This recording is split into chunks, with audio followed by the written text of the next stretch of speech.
Conjugare, Centro Português de Apoio à Pesquisa Científica e à Cultura. Acreditamos que as ciências e as artes mudam o mundo.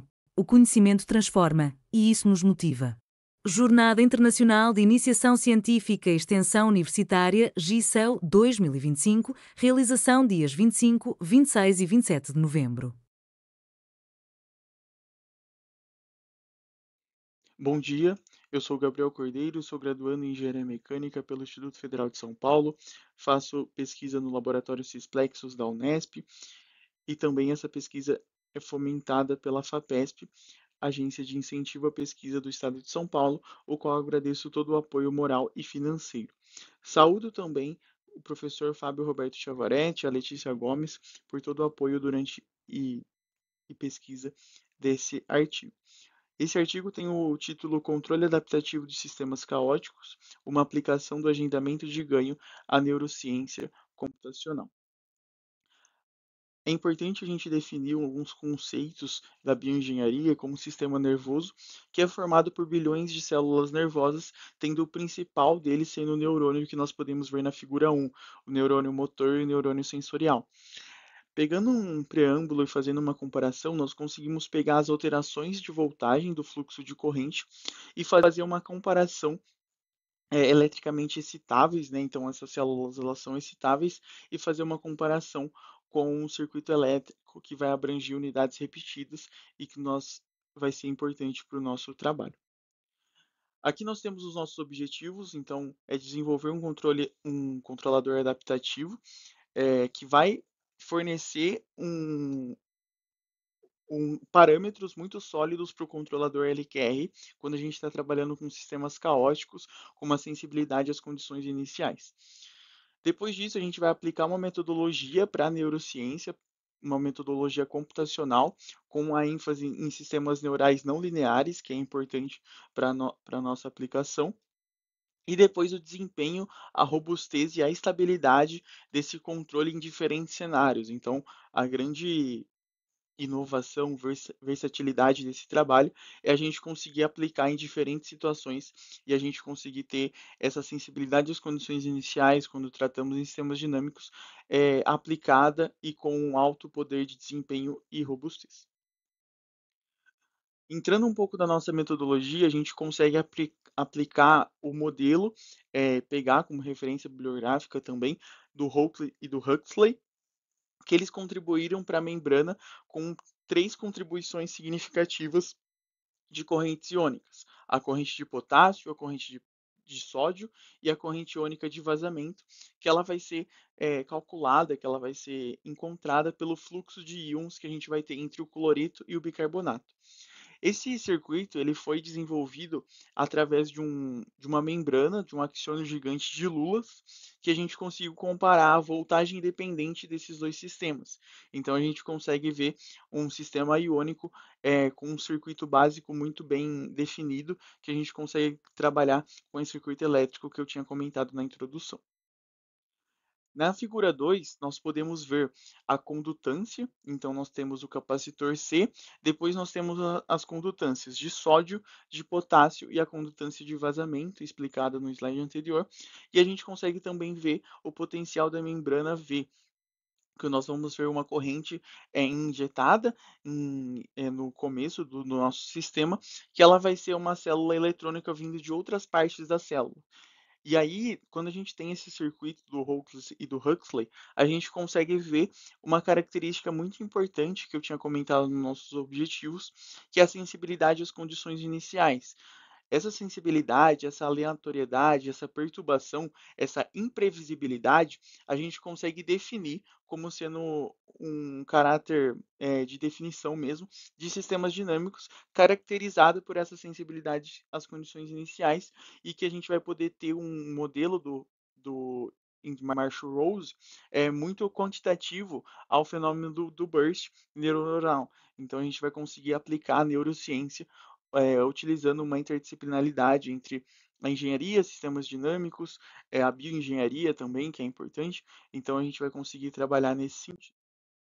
Depois disso, nós utilizamos como metodologia o controlador LQR e o nosso objetivo é reduzir as oscilações caóticas e conduzir o sistema sendo periódico e sendo estável. Esse é o grande desafio para a gente poder sair dessa zona de aleatoriedade, de imprevisibilidade, de perturbações às condições iniciais.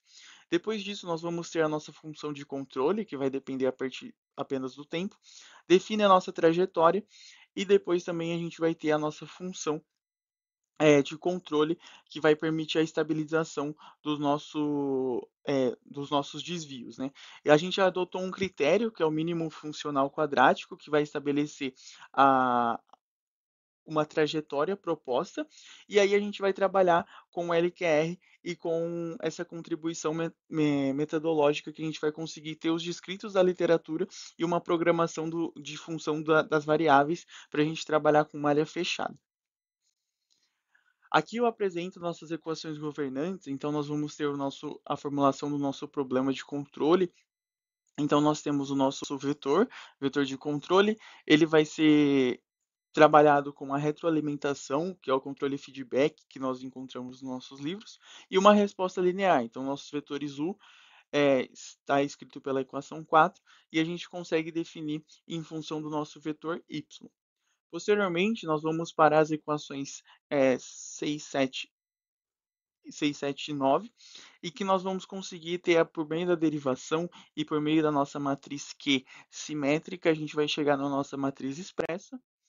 Depois disso, com o controle de retroalimentação, nós vamos poder definir a nossa matriz simulada pelas equações de Rigat, em que a gente vai poder obter a solução da equação de Rigat expressa pela solução 15, que vai ser a nossa solução do nosso controlador, LQR. Aqui, entrando na nossa parte de resultados, nós conseguimos ver a nossa primeira figura, é o retrato de fase, perdão, e o esforço de controle, que nós vamos poder ver o retrato de fase 3D, que vai evidenciar o que está sendo não controlado e o que está sendo controlado. Então, nós temos as oscilações caóticas, quando a gente observa na parte vermelha, que está sensível às condições iniciais, e depois disso nós temos o nosso controle adaptativo, que converge para o ponto de equilíbrio. E quando a gente tem essa convergência para o ponto de equilíbrio, a gente vai poder ver que o esforço de U de T, que é a nossa função de controle, a gente vai ter uma baixa intensidade, com picos transitórios, e a grande inovação, a grande proposta desse trabalho é o baixo custo energético e a eficácia do nosso controlador. Então, a gente consegue propor um sistema para a neurociência muito adaptativo e que a gente consegue ter esse baixo custo energético, que é muito significativo para nós. Depois disso, nós temos a nossa evolução temporal dos estados, a nossa segunda imagem. Então, nós temos o nosso segundo resultado. As colunas à esquerda, a gente vai ter o controlador sem o ganho, então sem as oscilações, vai ter com as oscilações irregulares, então a gente pode cravar, pode definir que nós estamos trabalhando com um regime caótico. Já no gráfico azul, nós vamos poder ver o controle adaptativo que vai convergir para o ponto de equilíbrio de x, y e z, nesses parâmetros colocados ao lado, 1.15, menos 5.4, 5.64 e 0.07, e a gente vai ter a adaptação do ganho com uma robustez de estabilidade não linear muito significativa ao nosso modelo proposto. Então, nós vamos conseguir trabalhar nesse sentido. Então, interpretando nossos resultados, nós conseguimos estabilizar o nosso sistema caótico, reduzir as oscilações complexas com o surgimento de trajetórias estáveis ou não, o baixo custo computacional, que isso é muito significativo quando nós estamos trabalhando nessa parte de sistemas dinâmicos não lineares e alta robustez. E o método adaptativo ele se mostra diferente das condições operacionais, né? Então a gente consegue ver uma validação da teoria, que é importante, que a gente tinha trabalhado quando eu comecei a apresentação desse artigo, quando a gente apresenta o LQR, um sistema eficaz para não lineares, o controle de dinâmicas de redes neurais complexas, como é esse caso, e a investigação de padrões com cenários controlados e o benefício interdisciplinar, como eu havia comentado, a integração de controle e as ciências biológicas permitindo caminhos para pesquisas da bioengenharia e da modelagem de sistemas caóticos, que nós podemos ver nesse caso, né?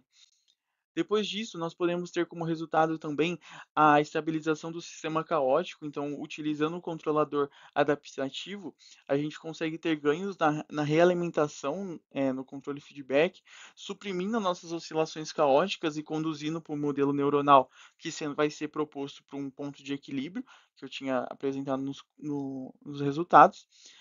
O desempenho e a eficácia de controle, o método proposto apresenta baixo esforço de controle, garantindo a eficiência energética e a estabilidade de não lineares do sistema, e as aplicações da neurociência computacional, que possibilita a gente pegar fenômenos complexos, outras situações, outras aplicações que não sendo a crise epilética, que não sendo o modelo do Hinckley Marshall Rose junto ao axônio de Lula, junto ao neurônio, mas a poder fazer essa aplicação entre a engenharia e as ciências biológicas.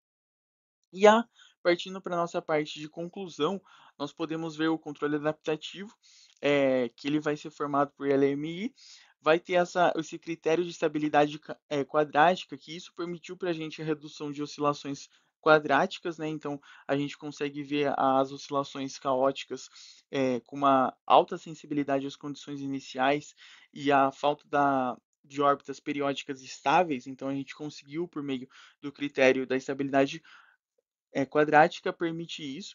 A inclusão da matriz auxiliar, que isso permite para a gente ou ampliar os graus de liberdade, ampliar para a gente o LPV. A generalização de técnicas tradicionais da literatura, então, quando nós estamos trabalhando com interdisciplinaridade, é importante essas técnicas conseguirem aplicar em outros modelos.